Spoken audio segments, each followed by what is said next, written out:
Welcome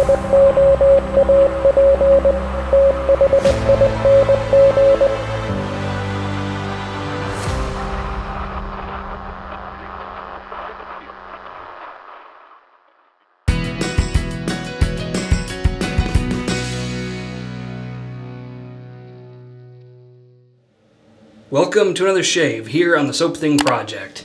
In this video we're going to do declaration grooming. This one is Perigree. And this sample came from Maggard for about $3.40. This is the Milk Steak soap base, which is a bison tallow soap base that's got all sorts of high quality stuff in it, from mango butter to shea butter, lanolin, buttermilk, yogurt, and egg whites, and coconut milk, and goat's milk, and all sorts of other interesting stuff. Silk amino acids. It's got quite a list of stuff in it. And I think this one is perfect for the late summer, early fall kind of season. It's a cedarwood forward scent. Whoa! Smells great, and I can't wait to use it here today. Now, if you have a woody sort of shaving soap scent but don't have a matching aftershave, well, then it's Proraso Red to the rescue. This is the sandalwood variety, and so that's going to come in handy whenever we have a woody shaving soap without a matching aftershave. The razor is definitely new to me. This is the Broman Razor Mark II, and this thing is, as you can tell, a pivoting head razor. It pivots up and down. It does not pivot side to side. This thing takes half double edge blades. I have a full review of this forthcoming, but in the meantime I'm going to use it quite a few times on camera, so that way you can see my shaving habits with it evolve, if you will. Yeah, it takes half double edge blades. If you're not really careful how you snap them apart, you might have them sticking up on either side there, so do be careful with that. The blade in it is a Lord Platinum blade. I've already used this a few times off camera, and I have discovered, not the easy way, that this probably should be used with a mild blade, at least for me. What is it made out of? Oh, it's a chrome-plated zinc, or not chrome-plated zinc, but some kind of a plated zinc alloy mixed with a couple of steel parts here and there. So it's kind of a hodgepodge of different parts and different quality of parts, but for the most part it feels pretty high quality. Just listen to this.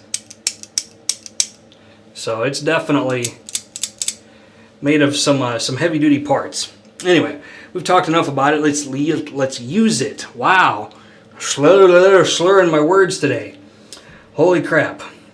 And the brush is going to be from Rudy. This is the 22mm Muhle synthetic with a imitation horn sort of handle on it. Good stuff. Okay, let's do a shave.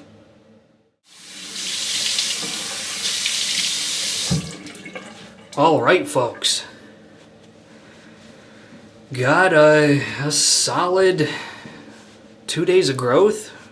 Somewhere between a day and a half and 2 days. Either way, plenty enough for a shave. And let's do the smell test, like usual, for Declaration Grooming Perigree. And this one is 3 out of 5 on the sniffometer. Okay, let's put it on. Hope everybody's having great shaves out there. I'm trying to get caught up on answering comments on my previous videos, and then eventually I'm going to start getting caught up on other people's videos that I missed. It's always felt like I've always felt bad when other content creators watch my videos, because lately I haven't been watching yours, and for some reason that just bothers me.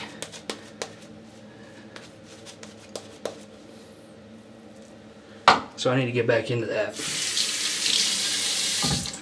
Okay, here is the Broman razor with a Lord Platinum blade. Let's give this a try. Here we go.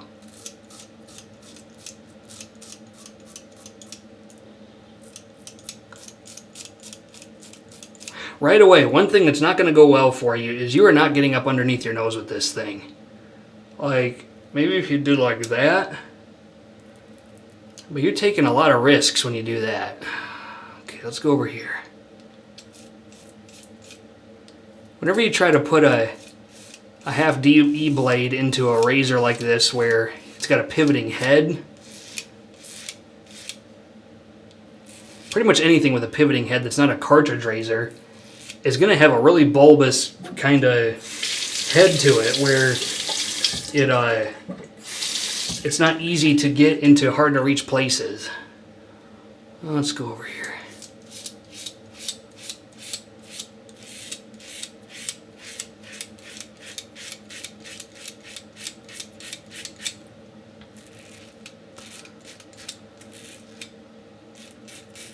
Okay. First pass is pretty much done. Just like that. Let's talk about the scent of this. Let me dry off my hands and activate the iPhone cheat sheet. Let's talk about the notes for Declaration Grooming Perigree. So this thing has Himalayan cedar, Scots pine, eucalyptus, leather, dried fruit, and tobacco. So right off the bat, I can tell you the most recognizable note that you're going to smell with this is the Scots pine, oddly enough, which I guess is not really all that odd, because if you put Scots pine in anything, that's going to be kind of the dominant note. You should expect that. So the cedar wood is having to do a lot of heavy lifting to catch up with the Scots pine, and it does do that. I would think I think the Scots pine is the most dominant and most recognizable note and easiest to pick up note in this scent, but not by much. The Scots pine and the cedar are both pretty viciously competing for attention. I get zero eucalyptus. I do get a little bit of leather and dried fruit, and I am fairly certain I'm not getting any tobacco. So this is mostly a cedarwood and Scots pine and kind of leathery, dried fruit, dark red fruit sort of thing. Definitely good for this time of the year. This is where I gotta be careful when I'm shaving with this thing, because just because it has a pivoting head, that does not mean you can shave with this thing like it's a cartridge razor. I tried to pull that stunt the other day, and let's just say it did not go well. So you definitely got to be careful.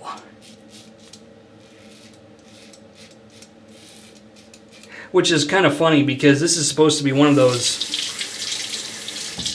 somewhat gimmicky razors that are for people who are trying to get out of cartridge razors, but they're scared of going just straight to a DE.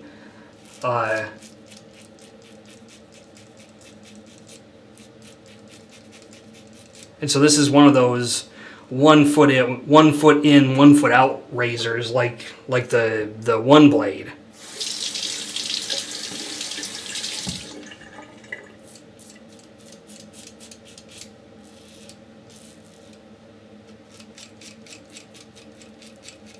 It's a little blade feely. On some places it definitely feels that way, and in some places it doesn't. So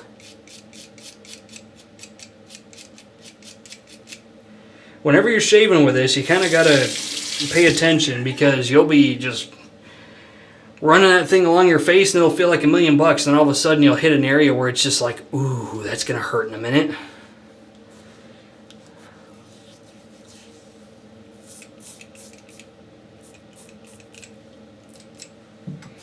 And I'm really not sure that I would utilize residual slickness with this thing. Not because the residual slickness on the soap is bad. It's Declaration Grooming, for fuck's sake. It's good to go.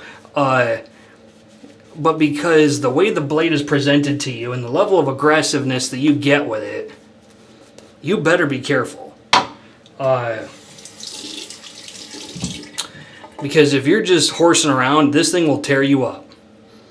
I didn't plan on doing a third pass. I don't normally do a third pass, but I think with this one I'm going to give it a try.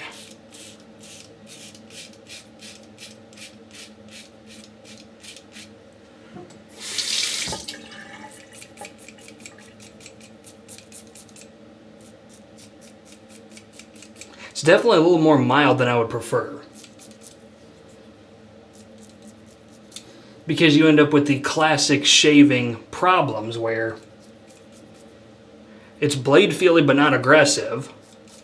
Plus it's got a pivoting head, which makes you push against your face harder, which makes you cut yourself. And so it's kind of like you are heavily relying on technique for this guy. Definitely, well, I would say this could become an autopilot shave, but I'd have to use it all the time. Because it's a pretty big departure from how I normally choose to shave.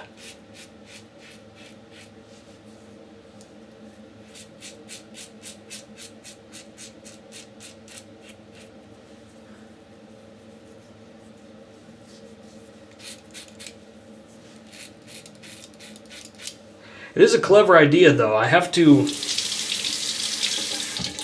applaud the effort. This is a very serious attempt at making a very economical product that is quite similar to what a lot of people are used to using. Okay, I don't have any nicks or cuts, at least that I know of, so I better stop while that's still the case. Let's have a rinse.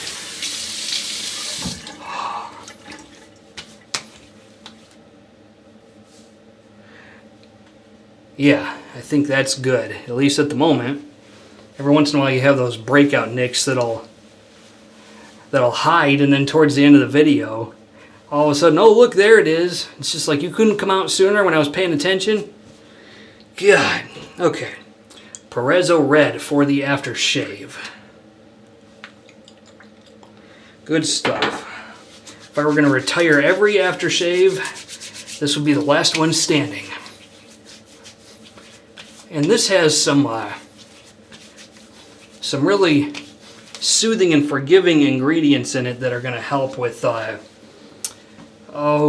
skin irritation and sensitivities and things like that. Even though it is an alcohol aftershave, it's got some stuff in it that really makes your face feel like $1,000,000. Okay, my final thoughts on Declaration Grooming Perigree. Is this something I could recommend for a purchase? I would say if you don't already own a scent that's heavy on pine and cedar, then this one is absolutely good to go. I, however, don't think I'm going to buy this because I already have Declaration Grooming After the Rain in my collection back in the States, and I think that scent is, while not substantially similar, it's close enough that I just don't need the redundancy. I really don't. It's good, though. It's definitely good. If you're looking for a late summer, early fall scent, you could probably use this all year round because it's got a certain brightness to it. There's not enough dark notes to really darken this scent. It's pretty neutral season-wise, but if I were going to use it, this is when I would use it. And that's it. That's the shave for today. I want to thank everybody for watching. Questions, comments, put them in the comment section of the video. Otherwise, until next time, this is Soap Thing telling you, shave like you mean it. Thanks for watching.